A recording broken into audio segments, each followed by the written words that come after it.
নাগরাকাটায় রাস্তা ভেঙে চুরমার। কুর্তিঝোড়া নদীর জলে ভেঙেছে রাস্তা।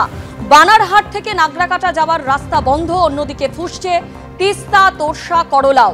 দোসর হয়েছে ভুটান পাহাড় থেকে নেমে আসা জলের তোড়।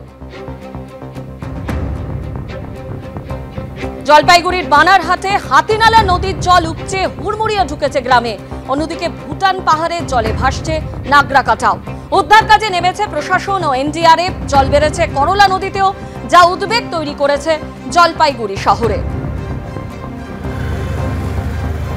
সরাসরি আমাদের প্রতিনিধি রাজা চট্টোপাধ্যায় আমাদের সঙ্গে রয়েছেন। রাজা, যেভাবে ভুটান পাহাড় থেকে একদিকে জল নামছে, অন্যদিকে বানারহাট থেকে নাগরাকাটা যাবার রাস্তা বন্ধ রয়েছে, আর তিস্তা, তোরসা, করলা এই সমস্ত নদী ফুসছে, সুতরাং সেই জায়গায় দাঁড়িয়ে জলপাইগুড়ির মানুষ তারা কিরকম রয়েছেন এবং যারা আটকে রয়েছেন তাদের রেস্কিউ করতে কি ব্যবস্থা নেওয়া হচ্ছে?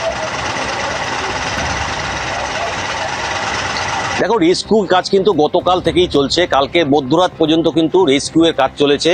একদিকে এনডিআরএফ কাজ করেছে, একদিকে সিভিল ডিফেন্সের কর্মীরা মধ্যরাত পর্যন্ত রেস্কিউর কাজ করেছে। এখনো কিন্তু যেটা প্রশাসনের সূত্রে খবর, বিভিন্ন এলাকায় কিন্তু প্লাবিত এলাকায় এখনো কিন্তু বিপর্যস্ত রয়েছে মানুষ, জলবন্দী হয়ে রয়েছে মানুষ। তাদেরকেও কিন্তু নিরাপদ স্থানে আনার ব্যবস্থা করছে প্রশাসন। পাশাপাশি নাগরাকাটায় সব থেকে বেশি ক্ষতি হয়েছে। তুমি জানো যে পরশুদিন রাতে আচমকাই ভোর 3টের সময় ভুটান পাহাড়ের জল আচমকাই নাগরাকাটা শহরে ঢুকে যায়। প্রতিটি বাড়িতে কিন্তু জল ঢুকে গিয়েছিল, প্রায় এক এক জায়গায় 9 ফিট 10 ফিট করে জল ঢুকে গিয়েছিল। কেউ রাতে সবাই ঘুমোচ্ছিল, সেই সময় আচমকাই কিন্তু জল ঢুকে যায়। সেই জল ঢুকে গিয়ে কিন্তু একাধিক জায়গা প্লাবিত হয়। এখনো আমি যেই জায়গায় দাঁড়িয়ে রয়েছি, একটি বাড়ি দেখো পলি মাটিতে ভরে রয়েছে। এখনো পলি মাটির কাজ চলছে, পরিষ্কার করার কাজ চলছে। বাড়ির ভেতরে যে সমস্ত জিনিসপত্র ছিল কিচ্ছু নেই, সমস্তটাই কিন্তু জলের তলে চলিয়ে গিয়েছে। এখন যেটা জানা যাচ্ছে যে ভুটান পাহাড়ে আজকে কিন্তু অতি ভারী বৃষ্টিপাতের একটা সম্ভাবনা রয়েছে। আমরা দেখতে পাচ্ছি কুর্তি নদী যে সামনে রয়েছে, কুর্তি নদী নাগরাকাটার, সেখানেও কিন্তু জল বাড়ার একটা সম্ভাবনা রয়েছে। এই জল যদি বেড়ে যায় তাহলে কিন্তু নাগরাকাটার মানুষ কিন্তু রীতিমতো আতঙ্কের মধ্যে রয়েছে। আমি যেই বাড়িতে দাঁড়িয়ে রয়েছি, এই বাড়ির পরিবারের যেটা বক্তব্য, তারা কিন্তু রীতিমতো এখনো পর্যন্ত আতঙ্ক, সেই রাতের আতঙ্ক কিন্তু কারো এখনো কাটেনি। জিনিসপত্র বার করা হচ্ছে, বাড়িঘর পরিষ্কার করা হচ্ছে। একাধিক জায়গায় কিন্তু পলিমাটির জমি রয়েছে, ঘরের মধ্যে পলিমাটি রয়েছে। টিভি, ফ্রিজ থেকে আরম্ভ করে ল্যাপটপ, এমনকি সোনাদানা সবটাই কিন্তু জলের তলে চলে গিয়েছে। 9 ফিট থেকে 10 ফিট মতো জল কিন্তু এই বাড়িতে উঠেছিল। আমি যেই বাড়িতে দাঁড়িয়ে রয়েছি, এই পরিস্থিতি নাগরাকাটায় তৈরি হয়েছিল। যদি আগামীতে যদি ভারী বৃষ্টি পাহাড়ে হয়, তাহলে কিন্তু এই এলাকা কিন্তু ফের প্লাবিত হবে।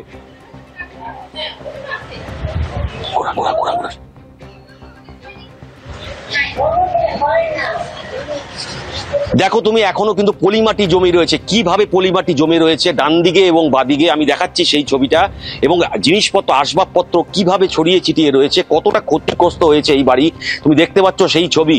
এখনো কিন্তু বাড়ির যারা পরিবারে রয়েছে তারা কিন্তু রীতিমতো কান্নায় ভেঙে পড়েছে। জিনিসপত্র কিভাবে তারা বাঁচাবেন, এখন পর্যন্ত যেই সমস্ত জিনিস তারা বাঁচাতে পেরেছে, শাড়ি কাপড় পর্যন্ত, বাকি সমস্ত জিনিস কিন্তু জলের তলে তলিয়ে গিয়েছে।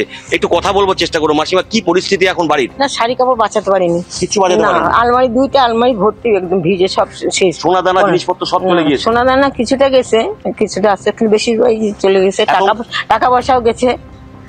তবে খাট, ড্রেসিং টেবিল, ফ্রিজ, আলমারি। যখন এই পরিস্থিতি হয় তখন কোথায় ছিলেন আপনারা? ঘরেই ছিলেন? ঘরেই ছিলাম, খাটের উপরে দাঁড়ায় ছিলাম। কি দেখলেন রাতের পরিস্থিতি? হঠাৎ করে জল ঢুকলো, আমার ছেলে দরজা খুলতে গেলে আমরা বেরোবো বলে, কিন্তু হুট করে জল ঢুকছে বলে আর বেরোতে পারলাম না। খাটের উপরে দাঁড়ায় থাকলাম, থাকতে তো জল বেড়েই যাচ্ছে। আমার ছেলে তো টেবিলের উপরে উঠলো চেয়ার দিয়ে, তারপরে আমরা খাটের উপরে 3 জনে, বৌমা, আমি, আমার হাজবেন্ড দাঁড়ালাম। আমার হাজবেন্ডও দাঁড়াতে পারতেছিল না।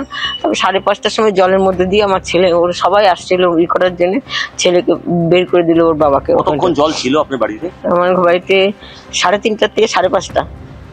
9 ফিট জল? না, 9 ফিট জল ছিল। আর জল মানে বেড়ে যাচ্ছে ধুরু ধুরু করে, কিন্তু কমার সময় একটু করে কমছে। কবে স্বাভাবিক কবে হলো? জলটা কবে নামলো? কালকেই নামছে, 5:30 পরে নামছে। আপনারা কোথায় গিয়েছিলেন তখন? আশ্রয় কোথায় নিয়েছিলেন? আমরা ঘরেই ছিলাম, ঘরেই খাটের উপরেই ছিলাম, আমরা বাইরে যাইনি, খাটের উপরেই ছিলাম। ক্ষয়ক্ষতি কতটা হয়েছে? কতটা ক্ষয়ক্ষতি হয়েছে আপনাদের বাড়ি? আমাদের 3-4 লাখ টাকা জিনিস ক্ষতি হয়ে গেছে, সব মানে আমরা 4 জনই বেঁচে আসছি। আচ্ছা, বেঁচে আছে? হ্যাঁ, খালি মশারি, বিছনা কিচ্ছু নাই। কালকে আমার ছেলের দোকান থেকে ওই যে বস্তার ওই যে রেনকোট পরে যে ফাইবারের ক্ষতি হয়েছে আপনাদের? হ্যাঁ, লুঙ্গি বললাম কিনে আনলো, ফ্রিজ, ওয়াশিং মেশিন, তারপরে হচ্ছে কি না এই টিভি 2টা, সবকিছুই গেছে, সব চলে গেছে জলে। কফি মেশিন 2টা সব চলে গেছে। খাট, আমার শোয়ার খাটটা ভেঙে গেছে সব। তুমি শুনলে যে কি পরিস্থিতি তৈরি হয়েছিল, আচমকাই 3টের সময় জল ঢুকে যায়, তারপর কিন্তু তারা ঘরেই ছিলেন, পরিবার নিয়ে ঘরেই ছিল। এখন যে পরিষ্কার করা, পলিমাটি পরিষ্কার করা কাজ চলছে, কিন্তু ঘরে যে জিনিসপত্র ছিল কিছুই নেই।